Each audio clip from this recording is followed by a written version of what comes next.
Hello friends, good evening. कैसे हैं आप सब? आशा करते हैं आप सब अच्छे होंगे। फ्रेंड्स, जैसा कि आप सब जानते हैं कि हम सब पढ़ रहे हैं एनसीईआरटी ज्योग्राफी क्लास 11th की। आज हम चैप्टर नंबर 5 पढ़ेंगे। इस चैप्टर का नाम है प्राकृतिक वनस्पति यानी नेचुरल वेजिटेशन। आज हम वेजिटेशन के बारे में पढ़ेंगे।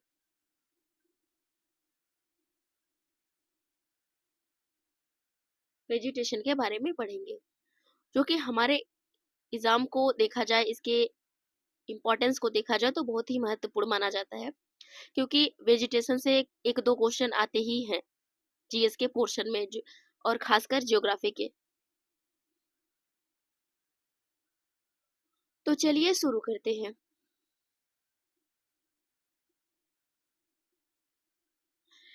क्या आप कभी पिकनिक के लिए जंगल गए हैं? अगर आप शहर में रहते हैं तो अवश्य ही पार्क में गए होंगे। अगर गांव में रहते हैं तो आम, अमरूद, नारियल के बगीचे में गए होंगे। आप प्राकृतिक प्राकृतिक और मानव रोपित वनस्पति में कैसे अंतर करते हैं? जो पौधा जंगल में प्राकृतिक परिस्थितियों में फलता फूलता है, वही पेड़ आपके बगीचे में मानव देखरेख में उगाया जा सकता है। प्राकृतिक वनस्पति से अभिप्राय उसी पौधा समुदाय से है जो लंबे समय तक बिना किसी बाहरी हस्तक्षेप के उगता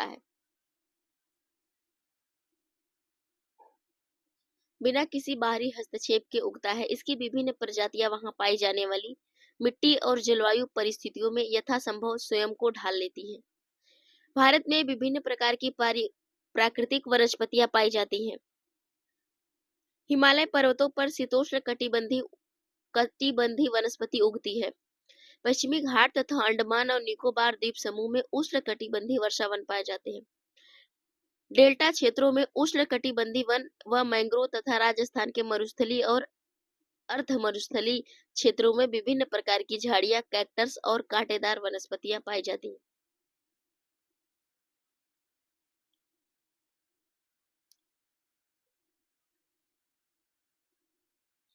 मिट्टी और जलवायु में विभिन्नता के कारण भारत में वनस्पति में क्षेत्रीय विभिन्नताएं पाई जाती हैं।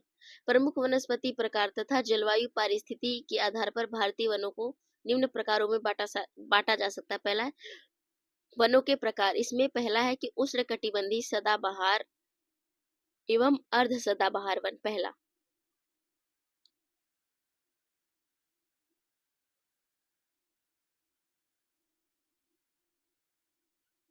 दूसरा देखते हैं उष्णकटिबंधीय पर्णपाती वन।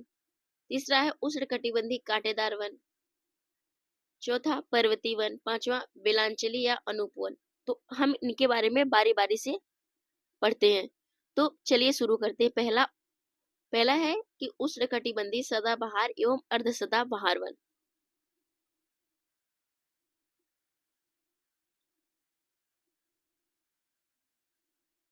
ये वन पश्चिमी घाट की पश्चिमी ढाल पर उत्तर पूर्वी क्षेत्र की पहाड़ियों पर अंडमान और निकोबार द्वीप समूह में पाए जाते हैं। ये उन उष्ण और अर्ध प्रदेशों में पाए जाते हैं जहां वार्षिक वर्षा 200 सेंटीमीटर से अधिक होती है और औसत वार्षिक तापमान 22 डिग्री सेल्सियस से भी अधिक रहता है। उष्णकटिबंधीय वन सघन और परतों वाले होते हैं। भूमि के नजदीक झाड़ियां और बेलें होती हैं। इनके ऊपर छोटे कद वाले पेड़ और सबसे ऊपर लंबे पेड़ होते हैं। इन वनों में वृक्षों की लंबाई 60 मीटर या उससे भी अधिक हो सकती है। चूंकि इन पेड़ों के पत्ते झड़ने, फूल आने और फल लगने का समय अलग अलग है, इसलिए ये वर्ष भर हरे भरे दिखाई देते हैं। इनमें पाई जाने वाली मुख्य वृक्ष प्रजातियां रोजवुड, महोगनी, एनी और एबनी है। यहाँ पे देखिए चित्र है सदाबहार वन का, जो हमेशा हरे भरे रहते हैं।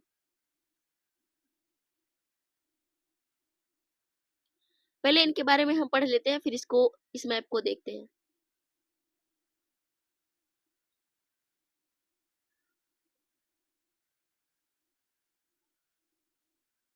कि अर्ध सदाबहार वन इन्हीं क्षेत्रों में अपेक्षाकृत कम वर्षा वाले भागों में पाए जाते हैं। ये वन सदाबहार और आर्द्र पर्णपाती वनों के मिश्रित रूप हैं।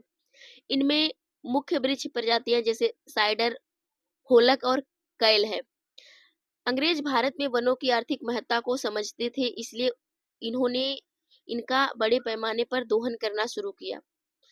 इससे वनों की संरचना भी बदलती चली गई। गढ़वाल और कुमायूं में पाए जाने वाले ओक के स्थान पर चीड़ के पेड़ उगाए गए, जो रेल पटरी बिछाने के लिए आवश्यक थे।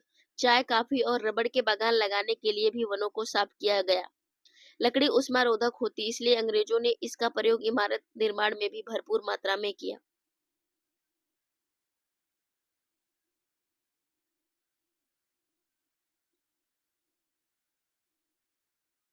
इस तरह से संरक्षण को भूलकर वनों का व्यापारिक इस्तेमाल शुरू हुआ।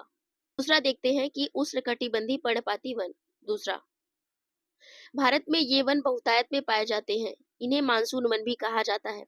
ये वन उन क्षेत्रों में पाए जाते हैं जहां वार्षिक वर्षा 70 से 200 सेंटीमीटर होती है।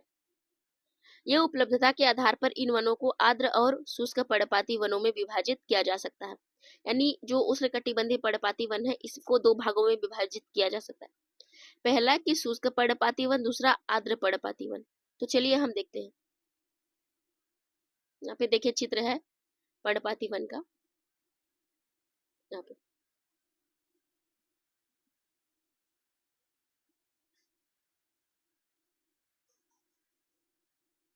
आर्द्र पर्णपाती वन उन क्षेत्रों में पाए जाते हैं जहां वर्षा 100 से 200 सेंटीमीटर होती है।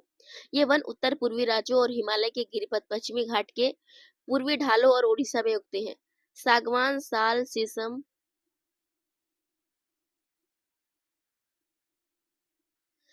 हुर्रा, महुआ, आंवला, सेमल, कुसुम और चंदन आदि प्रजातियों के वृक्ष इन वनों में पाए जाते हैं। शुष्क पर्णपाती वन देश के उन विस्तृत भागों में मिलते हैं जहां वर्षा 70 से 100 सेंटीमीटर होती है। आर्द्र क्षेत्रों की ओर ये वन आर्द्र पर्णपाती और शुष्क क्षेत्रों की ओर कांटेदार वनों में मिल जाते हैं।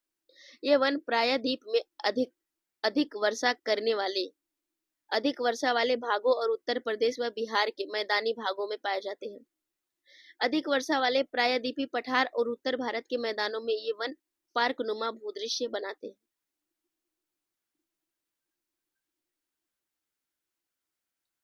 भूदृश्य बनाते हैं जहां सागवान और अन्य पेड़ों के बीच हरी भरी घास होती है। शुष्क ऋतु शुरू होते ही इन पेड़ों के पत्ते झड़ जाते हैं। घास के मैदान में नग्न पेड़ खड़े रहते हैं। इन वनों में पाए जाने वाले मुख्य पेड़ों में तेंदु, पलाश, अमलतास, बेल, खैर और अक्सलवुड इत्यादि हैं। राजस्थान के पश्चिमी और दक्षिण भागों में कम वर्षा वाले कम वर्षा और अत्यधिक पशु चारण के कारण प्राकृतिक वनस्पति बहुत विरल है। यानी राजस्थान के पश्चिमी और दक्षिणी भागों में। अब देखते हैं उष्णकटिबंधीय कांटेदार वन।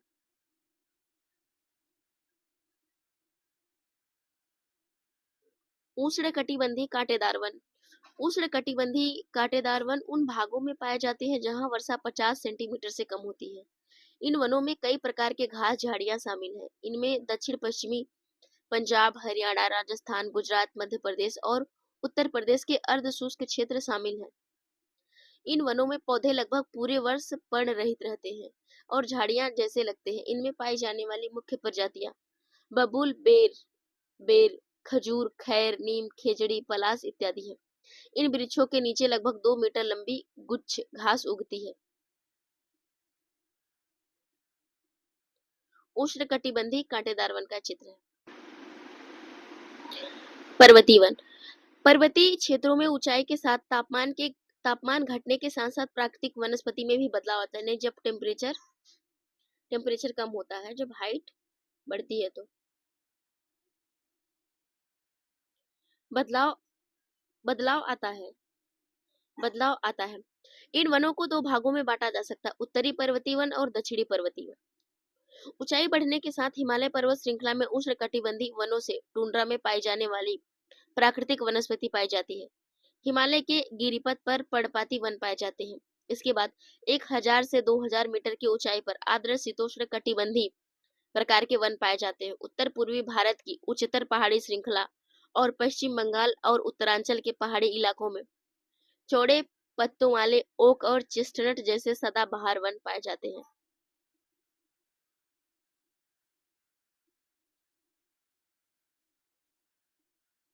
इस क्षेत्र में 1500 से 1700 मीटर की ऊंचाई पर व्यापारिक महत्व वाले चीड़ के वन पाए जाते हैं। हिमालय के पश्चिमी भाग में बहुमूल्य वृक्ष प्रजाति देवदार के वन पाए जाते हैं। देवदार की लकड़ी अधिक मजबूत होती है और निर्माण कार्य में प्रयुक्त होती है।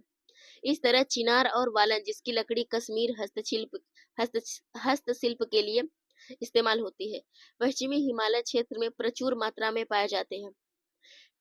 वैल्यू पाइन और स्प्रूस 2225 से 3048 मीटर की ऊंचाई पर पाए जाते हैं। इस ऊंचाई पर कई स्थानों पर शीतोष्ण कटिबंधीय घास भी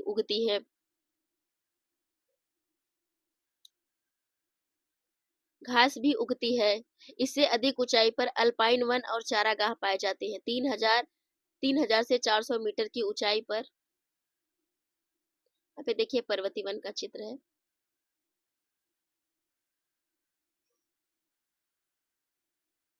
3000 से 4000 मीटर की ऊंचाई पर silver fir, juniper, pine, birch, rhododendron आदि वृक्ष मिलते हैं। ऋतु प्रवास करने वाले समुदाय जैसे गुज्जर, बकरवाल, गड्ढी, भूटिया इन चारागाहों का पशुचारण के लिए भरपूर प्रयोग करते हैं। शुष्क उत्तरी ढालों की तुलना में अधिक वर्षा वाले हिमालय के दक्षिणी ढालों पर अधिक वनस्पति पाई जाती है। अधिक ऊंचाई वाले भागों में टुंड्रा वनस्पति जैसे मांस व लाइकन आदि पाई जाती है। दक्षिणी पर्वतीय वन मुख्यतः प्रायद्वीप के 3 भागों में मिलते हैं: पश्चिमी घाट, विंध्याचल और नीलगिरी पर्वत श्रृंखलाएं। चूंकि ये श्रृंखलाएं उष्णकटिबंध में पड़ती हैं और इनकी समुद्र तल से ऊंचाई लगभग 1500 मीटर है, इसलिए यहाँ ऊंचाई वाले क्षेत्रों में शीतोष्ण कटिबंधीय और निचले क्षेत्रों में उपोष्ण कटिबंधीय प्राकृतिक वनस्पति पाई जाती है। केरल, तमिलनाडु और कर्नाटक प्रांतों में पश्चिमी घाट में इस तरह की वनस्पति विशेषकर पाई जाती है। नीलगिरी, अन्नामलाई और पालनी पहाड़ियों पर पाए जाने वाले शीतोष्ण कटिबंधीय वनों को सोलास नाम से जाना जाता है। इन वनों में पाए जाने वाले वृक्षों को मगनोलिया, लैरेल, सिंकोना और बैटल का आर्थिक महत्व है। ये वन सतपुड़ा और मैकाल श्रेणियों में भी पाए जाते हैं। अब देखते हैं लास्ट वाला, बिलांचली या अनूप वन। बिलांचली या अनूप वन भारत में विभिन्न प्रकार के आर्द्र व अनूप आवास पाए जाते हैं। इसके 70% भाग पर चावल की खेती की जाती है। भारत में लगभग 39 लाख हेक्टेयर भूमि आर्द्र है। ओडिशा में चिल्का और भरतपुर में केवलादेव राष्ट्रीय पार्क अंतर्राष्ट्रीय महत्व के आर्द्र भूमियों के अधिवेशन रामसर अधिवेशन के अंतर्गत रक्षित जल कुक्कुट आवास है। अंतर्राष्ट्रीय अधिवेशन संयुक्त राष्ट्र के सदस्य देशों के बीच एक समझौता है। हमारे देश की आर्द्र भूमि को 8 वर्गों में रखा गया है, जो कि इस प्रकार है। दक्षिण में दक्कन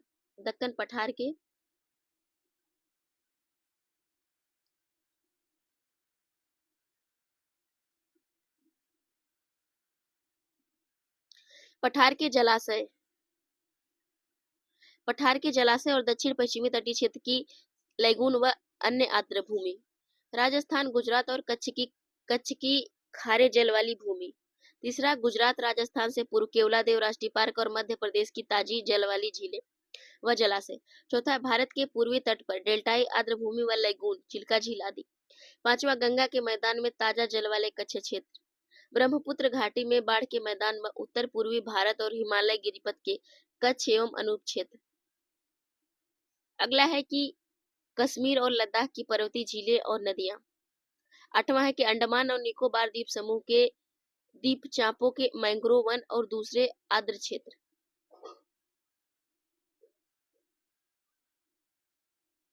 मैंग्रोव लवण कच्छ, ज्वारी, सकरी, खाड़ी, पंख मैदानों और ज्वारनद मुख्य तटीय क्षेत्रों पर उगते हैं।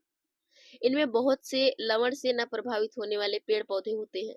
बंधे जल व ज्वारी प्रवाह की सक्रिय खाड़ियों से आड़े तिरछे ये वन विभिन्न किस्म के पक्षियों को आश्रय प्रदान करते हैं। भारत में मैंग्रोव वन 740 वर्ग किलोमीटर क्षेत्र में फैले हैं, जो विश्व के मैंग्रोव क्षेत्र का 7% है। ये अंडमान और निकोबार द्वीप समूह व पश्चिम बंगाल के सुंदरवन डेल्टा में अत्यधिक विकसित है। इसके अलावा ये महानदी गोदावरी और कृष्णा नदियों के डेल्टाई भागों में पाए जाते हैं। इन वनों में बढ़ते अतिक्रमण के कारण इनका संरक्षण आवश्यक हो गया है।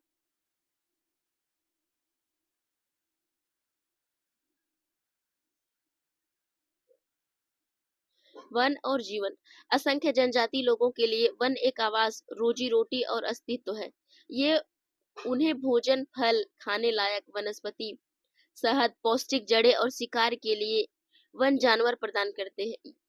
ये उन्हें घर बनाने का सामान और कलाकारी की वस्तुएं देते हैं। जनजाति समुदायों के लिए वनों की महत्ता सभी जानते हैं, क्योंकि ये उनके जीवन और आर्थिक क्रियाओं के आधार हैं। वनों और जनजाति समुदायों में घनिष्ठ संबंध है और इनमें से एक का विकास दूसरे के बिना असंभव है। वनों के विषय में इनके प्राचीन व्यवहारिक ज्ञान को विकास में प्रयोग किया जा सकता है। जनजातियों को वनों से गौण उत्पाद संग्रह करने वाले न समझकर उन्हें वन संरक्षण में भागीदार बनाया जाना चाहिए। अब देखते हैं वन संरक्षण कैसे किया जाता है और कैसे किया जा सकता है। वन संरक्षण। वनों का जीवन और पर्यावरण के साथ जटिल संबंध है। वन प्रत्यक्ष और अप्रत्यक्ष रूप से हमें बहुत आर्थिक एवं सामाजिक लाभ पहुंचाते हैं। अतः वनों के संरक्षण की मानवीय विकास में एक महत्वपूर्ण भूमिका है। फलस्वरूप भारत सरकार ने पूरे देश के लिए वन संरक्षण नीति 1952 में लागू की, जिसे 1988 में संशोधित किया गया। इस नई वन नीति के अनुसार सरकार सतत पोषणी वन प्रबंध पर बल देगी, जिससे एक ओर वन संसाधनों का संरक्षण व विकास किया जाएगा, दूसरी तरफ स्थानीय लोगों की आवश्यकताओं को पूरा किया जाएगा। इस वन नीति के निम्नलिखित उद्देश्य हैं। देश में 33% भाग पर वन लगाना, जो वर्तमान राष्ट्रीय स्तर पर 6% अधिक है। पर्यावरण संतुलन बनाए रखना तथा पारिस्थितिक असंतुलन क्षेत्रों में वन लगाना। तीसरा, देश की प्राकृतिक धरोहर, जैव विविधता तथा आनुवंशिक पुल का संरक्षण करना। मृदा अपरदन और मरुस्थलीकरण को रोकना तथा बाढ़ व सूखा नियंत्रण। पांचवा, निम्नीकरण भूमि पर सामाजिक वानिकी एवं वन रोपण द्वारा वन आवरण का विस्तार। वनों की उत्पादकता बढ़ाकर वनों पर निर्भर ग्रामीण जनजातियों को इमारती लकड़ी, ईंधन, चारा और भोजन उपलब्ध करवाना।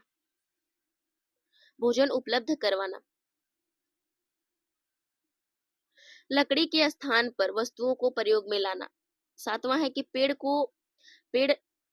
लगाने को बढ़ावा देने के लिए पेड़ों की कटाई करने के लिए जन आंदोलन चलाना, जिसमें महिलाएं भी शामिल हो ताकि वनों पर दबाव कम हो। इस वन संरक्षण नीति के अंतर्गत निम्नलिखित कदम उठाए गए हैं। पहला देखिए, सामाजिक वानिकी। सामाजिक वानिकी का अर्थ है पर्यावरणीय, सामाजिक व ग्रामीण विकास में मदद के उद्देश्य से वनों का प्रबंध और सुरक्षा तथा ऊसर भूमि का वन रोपण। राष्ट्रीय कृषि आयोग 1976 से 1989 ने सामाजिक वानिकी को तीन वर्गों में बांटा है। शहरी वानिकी, ग्रामीण वानिकी और फार्म वानिकी। शहरों और उनके इर्द गिर्द निजी व सार्वजनिक भूमि जैसे हरित पट्टी, पार्क, सड़कों के साथ जगह, औद्योगिक व व्यापारिक स्थलों पर वृक्ष लगाना और उनका प्रबंध शहरी वानिकी के अंतर्गत आता है। ग्रामीण वानिकी में कृषि वानिकी और सामुदायिक कृषि वानिकी को बढ़ावा दिया जाता है। कृषि वानिकी का अर्थ है कृषि योग्य तथा बंजर भूमि पर पेड़ व फसलें एक साथ लगाना। इसका अभिप्राय है कि वानिकी और खेती एक साथ करना चाहिए, जिससे खाद्यान्न, चारा, ईंधन, इमारती लकड़ी और फलों का उत्पादन एक साथ किया जाए। समुदाय वानिकी में सार्वजनिक भूमि जैसे गांव, चारागाह, मंदिर भूमि, सड़कों के दोनों ओर, नहर किनारे, रेल पट्टी के साथ पटरी और विद्यालयों में पेड़ लगाना शामिल है। इसका उद्देश्य पूरे समुदाय को लाभ पहुंचाना है। इस योजना का एक उद्देश्य भूमि विहीन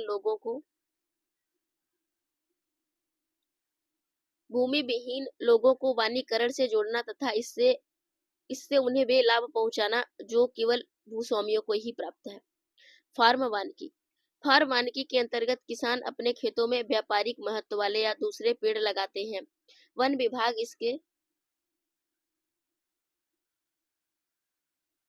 इसके लिए छोटे और मध्यम किसानों को निःशुल्क पौधे उपलब्ध कराता है। इस योजना के तहत कई तरह की भूमि जैसे खेतों की मेड़े, चारागाह, घास स्थल, घर के पास पड़ी खाली जमीन, पशुओं के बाड़ों में भी पेड़ लगाए जाते हैं।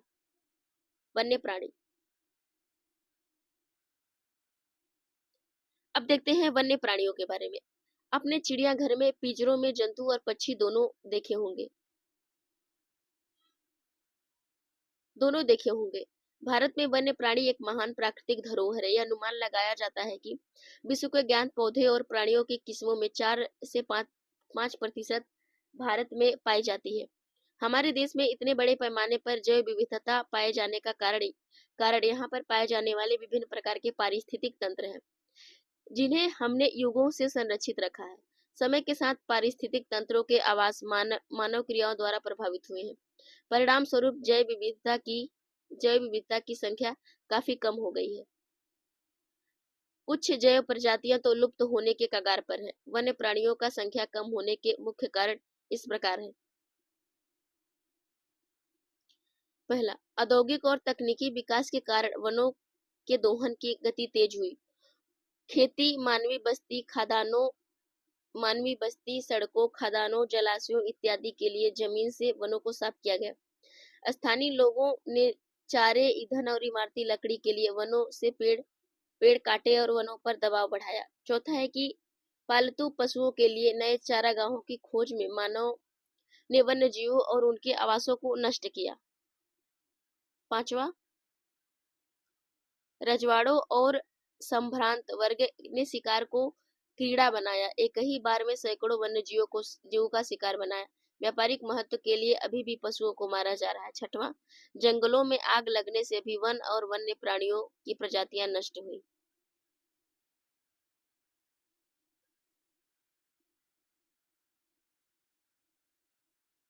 यह महसूस किया जा रहा है कि राष्ट्रीय व विश्व प्राकृतिक धरोहर को बचाने और पारिस्थितिक पर्यटन इको टूरिज्म को बढ़ावा देने के लिए वन्य प्राणियों का संरक्षण बहुत महत्वपूर्ण है। इस दिशा में सरकार ने क्या कदम उठाए हैं? तीसरा, भारत में वन्य प्राणी संरक्षण।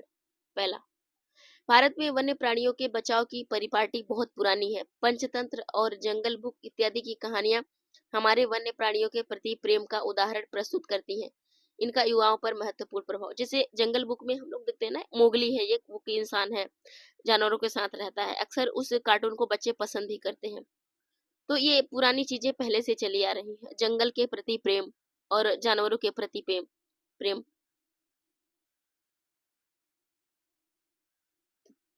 वन्य प्राणी अधिनियम 1972 में पास हुआ, जो कि वन्य प्राणियों के संरक्षण और रक्षण की कानूनी रूपरेखा तैयार करता है। उस अधिनियम के 2 मुख्य उद्देश्य हैं। अधिनियम के तहत अनुसूची में सूचीबद्ध संकटापन्न प्रजातियों की सुरक्षा प्रदान करना। दूसरा है कि नेशनल पार्क, पशु विहार जैसे संरक्षित क्षेत्रों को कानूनी सहायता प्रदान करना। इस अधिनियम को 1991 में पूर्णतः संशोधित कर दिया गया, जिसके तहत कठोर सजा का प्रावधान किया गया है। इसमें कुछ पौधों की प्रजातियों को बचाने तथा संकटापन्न प्रजातियों के संरक्षण का प्रावधान है। देश में 103 नेशनल पार्क और 563 वन्य प्राणी उभयवन है। ये बिल्कुल अभी करंट का डेटा है। आप ये सोच लीजिए कि 103 नेशनल पार्क है, 563 वन्य प्राणी अभयवन।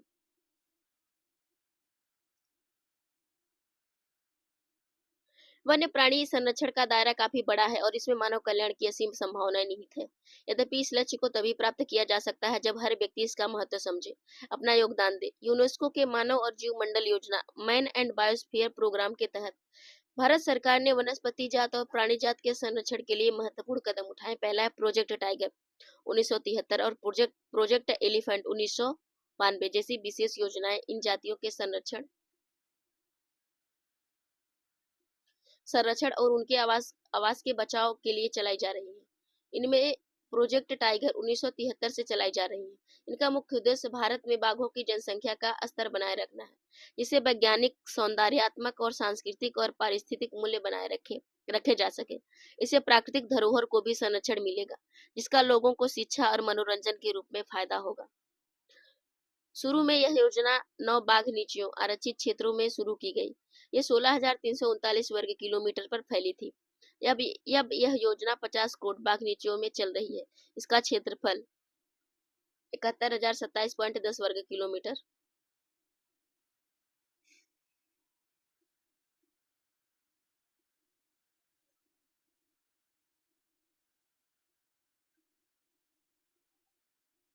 दस वर्ग किलोमीटर और 18 राज्यों में व्याप्त है। देश में बाघों की संख्या 2006 में 1411 से बढ़कर 2020 में 2,967 हो गई थी 967 हो गई थी। विश्व की कुल बाघ जनसंख्या का 70% है। यह योजना मुख्य रूप से बाघ केंद्रित है, परंतु फिर भी पारिस्थितिक तंत्र की स्थिरता पर जोर दिया जाता है। बाघों की संख्या का स्तर काफी ऊंचा रह सकता है जब पारिस्थितिक तंत्र के विभिन्न पोषण स्तरों और इसकी भोजन कड़ी को बनाए रखा जाए। इसके अलावा भारत सरकार द्वारा कुछ और परियोजनाएं जैसे मगरमच्छ प्रजनन परियोजनाएं, हांगुल परियोजना, हिमालय कस्तूरी मृग परियोजना भी चलाई जा रही है। अब यहाँ पे देखते हैं जीव मंडल नीचे।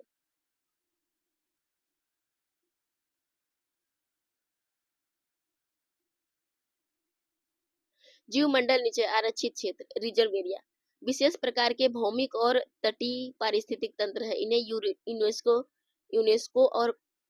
यूनेस्को के मानव और जीव मंडल प्रोग्राम के अंतर्गत मान्यता प्राप्त है, जैसा कि 5.8 में दिखाया गया है। जीव मंडल नीचे के 3 मुख्य उद्देश्य है। पहला, भारत में कुल जो 18 जीव मंडल नीचे यानी बायोस्फीयर रिजर्व 18 बायोस्फीयर रिजर्व है।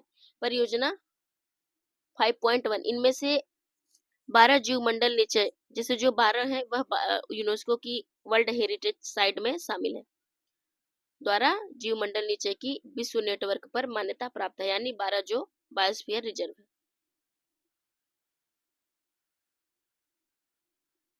यहाँ पे देखिए कोष्टक में क्या दिया गया है कि जीव विविधता और पारिस्थितिक तंत्रों का संरक्षण, या संरक्षण की बात कही जा रही। विकास, पर्यावरण और विकास का मेलजोल होना चाहिए बायोस्फीयर रिजर्व के लिए।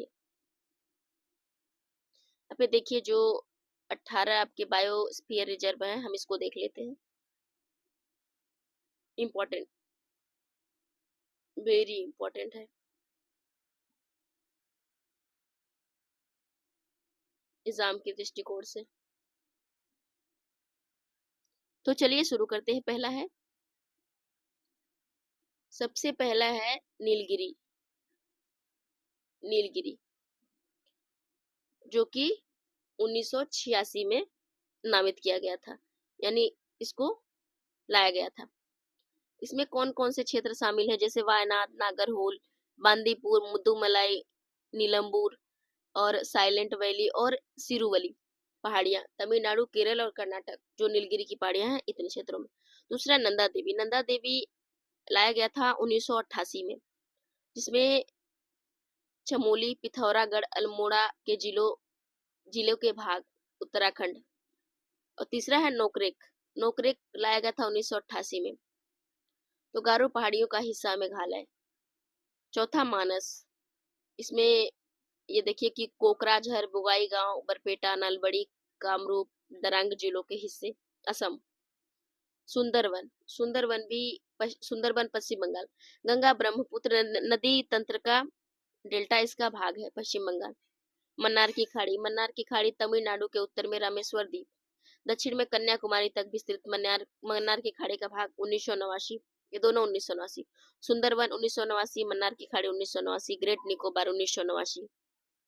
तो इसको आपको डेट वाइज याद करना है यहाँ पे जो दिया गया, क्योंकि कई बार ऐसे पूछ देता है मिलान करने के लिए। सिंपलीपाल जो आपका ओडिशा में है, मयूरभंज जिले का भाग है। ये बनाया गया था 1994 में। नवा डिब्रू सिखोवा। डिब्रू सिखोवा जो है डिब्रूगढ़ और 3 सुकिया जिलों का भाग है, जो कि असम में स्थित है। दिहांग दिबांग, ये अरुणाचल प्रदेश में सियांग और दिबांग के जिलों के भाग है। 1998। डिब्रू सिखोवा था 1997। पंचमढ़ी जो है 1989 में बनाया गया था, इसको प्रस्तुत किया गया था यानी लाया गया था। तो बैतूल, होशंगाबाद, छिंदवाड़ा जिलों का भाग एमपी। कंचनजंगा उत्तर और पश्चिम सिक्किम का भाग है। कंचनजंगा 2000 में लाया गया था, इसको नामित किया गया था। 12वां नंबर। 13 है अगस्त्य मलाई, अगस्त्य मलाई 2001, अगस्त्य मलाई पहाड़ियों में केरल में। 14 है अचन कमर अमरकंटक, यह है आपका मध्य प्रदेश में। जो अनूपपुर और दिंडोरी जिलों के भाग छत्तीसगढ़ में बिलासपुर जिले का भाग है। कच्छ, कच्छ का भाग एवं गुजरात के राजकोट सुंदरनगर पाटन जिले के नेशनल पार्क है। 2008 में लाया गया था। और अचन कमर को 2005 में लाया गया था। ठंडा रेगिस्तान, ठंडा रेगिस्तान जो है वह है 2008 में लाया गया था 29 तारीख को।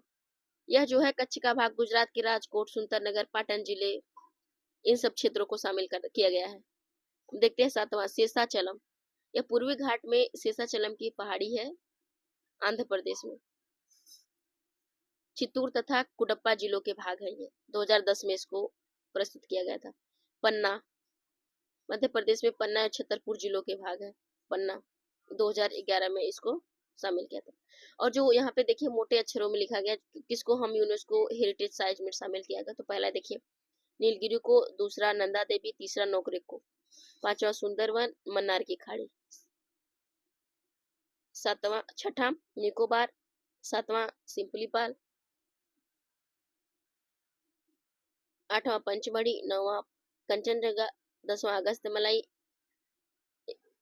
11वां अचन कमर अमरकंटक, 12वां पन्ना। यानी इन सबको यूनेस्को की वर्ल्ड हेरिटेज साइट में शामिल किया गया है, यानी विशेष दर्जा दिया गया है।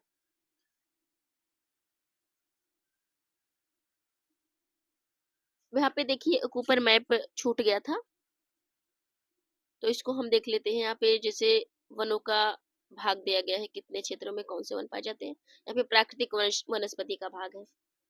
तो यहाँ पे देखिए किस तरह से जो सबसे डार्क ब्लैक है वो बेलांचली या अनूप वन है।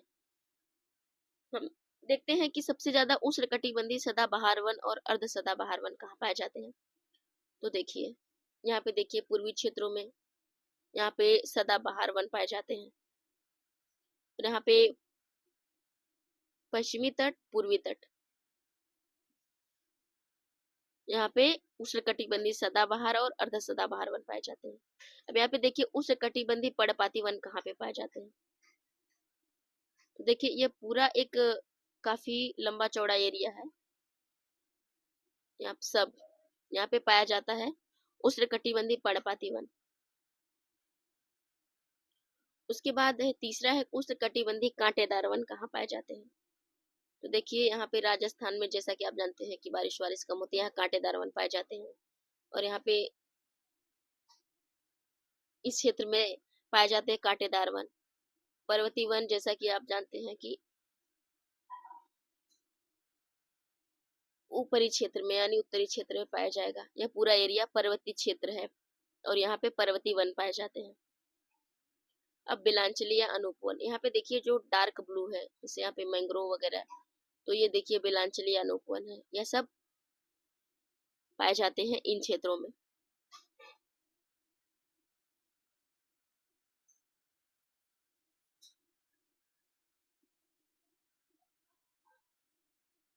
यहाँ पे देखिए एक मैप दिया गया है। यहाँ पे क्या है कि जो बायोस्फीयर रिजर्व है देखिए कहाँ पे स्थित है।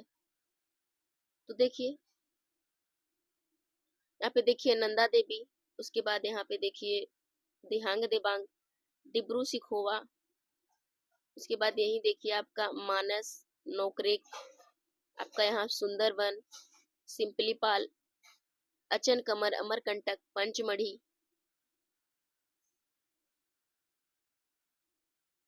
और यहाँ पे नीचे देखते हैं नीलगिरी, अगस्त्य मलाई। यहाँ पे ये बायोस्फीयर रिजर्व का मैप है, यानी ये इन क्षेत्रों में पाए जाते हैं। तो यहाँ पे कुछ अभ्यास प्रश्न दिया गया है, चलिए हम इसको देख लेते हैं। तो चलिए देखते हैं पहला क्वेश्चन क्या है कि चंदन किस तरह के वन के उदाहरण है। पहला, इसका सही उत्तर हो जाएगा पर्णपाती। दूसरा है कि प्रोजेक्ट टाइगर निम्नलिखित में से किस उद्देश्य से शुरू किया गया था। तो दूसरा है कि बाघों को शिकार से बचाने के लिए। तीसरा है कि नंदा देवी जीव मंडल निम्नलिखित में से किस प्रांत में स्थित है। इसका हो जाएगा उत्तर सही उत्तराखंड। चौथा है कि निम्नलिखित में से कितने भारत के जीवमंडल नीचे यूनेस्को द्वारा मान्यता प्राप्त है? सही उत्तर हो जाएगा 12 है, अभी हमने देखा। पांचवा है कि वन नीति के अनुसार निम्नलिखित में से कितना प्रतिशत क्षेत्र वन के अधीन होना चाहिए? इसका सही उत्तर हो जाएगा 33%। तो फ्रेंड्स आज के लिए इतना ही। अब हम मिलते हैं अगली क्लास में। तो अगर आपको हमारा सेशन पसंद आ रहा है तो आप हमारे चैनल को सब्सक्राइब कर दीजिए, और नहीं पसंद आ रहा है तो डिसलाइक करके हमें कमेंट बॉक्स में जरूर बताएं कि क्यों नहीं आ रहा है। तो थैंक यू, मिलते हैं अगली क्लास में।